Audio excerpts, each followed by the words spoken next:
Hello दोस्तों, स्वागत है हमारे इस वीडियो में। आज हम एलसीएम अर्थात लीस्ट कॉमन मल्टीपल, एलसीएम का मतलब होता है लीस्ट कॉमन मल्टीपल की दुनिया में गोता लगाने जा रहे हैं, जिसे लघुत्तम समापवर्त के रूप में भी जाना जाता है। एलसीएम को हम लघुत्तम समापवर्त भी कहते हैं। तो एलसीएम वह सबसे छोटा गुणज है, एलसीएम वह सबसे छोटा गुणज है जो दो या दो से अधिक संख्याओं में समान होता है। दो या दो से अधिक संख्याओं में समान होता है। इसे हम कुछ एग्जाम्पल के माध्यम से भी देखेंगे। तो इसका उपयोग सबसे छोटा समान हर खोजने के लिए किया जाता है। जैसे आप भिन्न का जोड़ बनाते हैं, जैसे 1/2 जोड़ 3/4, तो इसे हल करने के लिए हमें 2 और 4 का एलसीएम भी निकालना पड़ता है।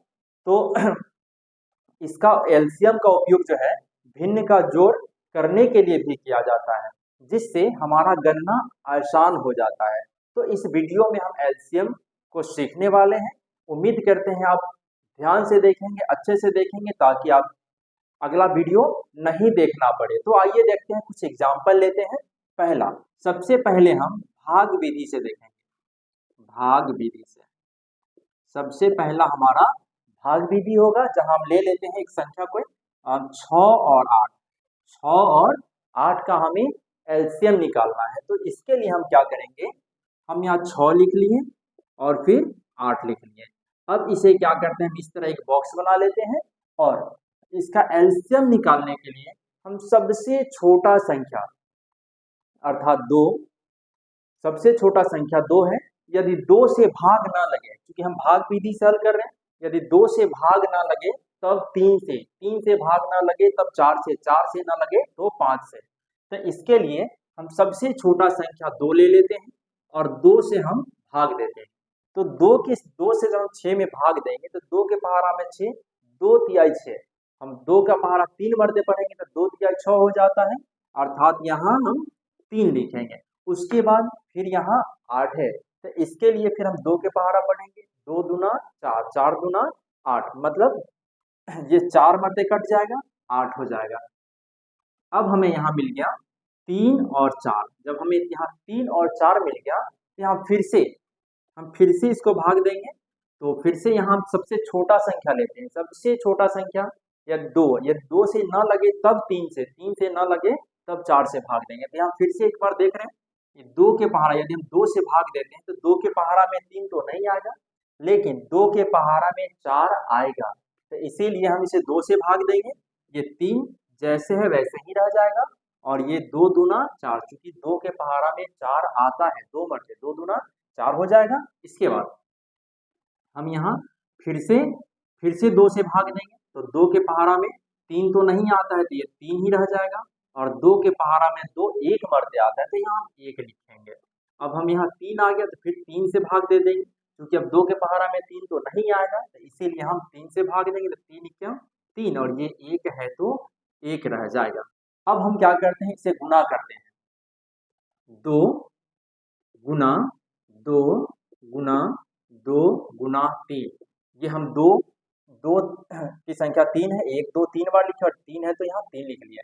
अब इन सबों को हम गुना कर लेंगे, तो 2 दूना 4, 4 दूना 8, 8 3 24 हो जाएगा, अर्थात 6 और 8 का 6 और 8 का एलसीएम 24 होगा। 6 और 8 का एलसीएम 24 होगा। ये हमारा भाग विधि था। इसी क्वेश्चन को हम दूसरे तरीके से भी देखते हैं, गुणन विधि से।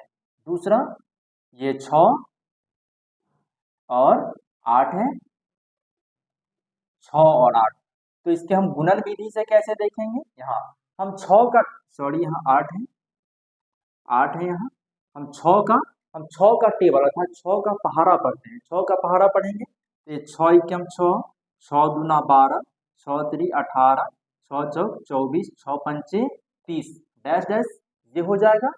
6 का टेबल लिखिए, 6 12 6 18 6 24 6 पंचे 30। इसी प्रकार हम अब 8 का पहाड़ा लिखेंगे, 8 का पहाड़ा लिखेंगे तो ये 8 एकम 8, 8 दूना 16, 8 3 24, 8 चौका 32, 8 पंचे 40, डैश डैश हो जाएगा।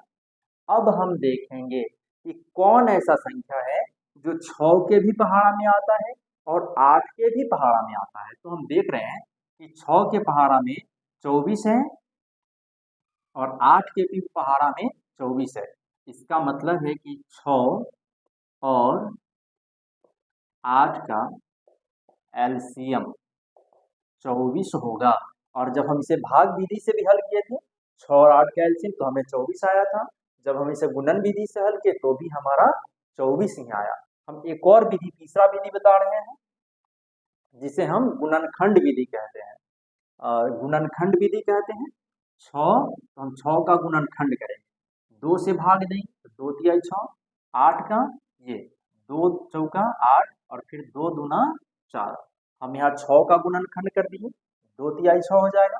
8 का भी गुणनखंड किए तो हमें मिला 2 गुना 2 गुना, इसे लिख लेते हैं 6 बराबर 2 गुना 3 और 8 को लिखेंगे 2 गुना 2 गुना 2, 3 2 है तो इसे लिख लिए। तो अब 6 और 8 का जो एलसीएम हो जाएगा, 8 का एलसीएम वो होगा, हम क्या करते हैं जोड़ा लगाते हैं। तो 2 एक ऐसा संख्या जो दोनों में है, तो 1 2 लिखेंगे। इसके बाद यहाँ एक 3 बच गया, हम इस 3 को भी लिखेंगे और यहाँ 2 बच रहा है, इसे हम लिख लेंगे और इसे हम गुना करेंगे। तो 2 तिहाई 6, 6 दूना 12, 12 दूना 24, ये हमारा एलसीएम हो गया। तो दोस्तों जब हम भाग विधि से 6 और 8 का जब एलसीएम किए तो भी हमें 24 आया, गुणन विधि से हल किए तो भी हमारा आंसर 24 आया और जब इसी का हम गुणनखंड विधि से हल किए तो भी हमारा आंसर 24 ही आया। तो उम्मीद करते हैं एलसीएम की मूलभूत बातें समझ में आ गई होगी।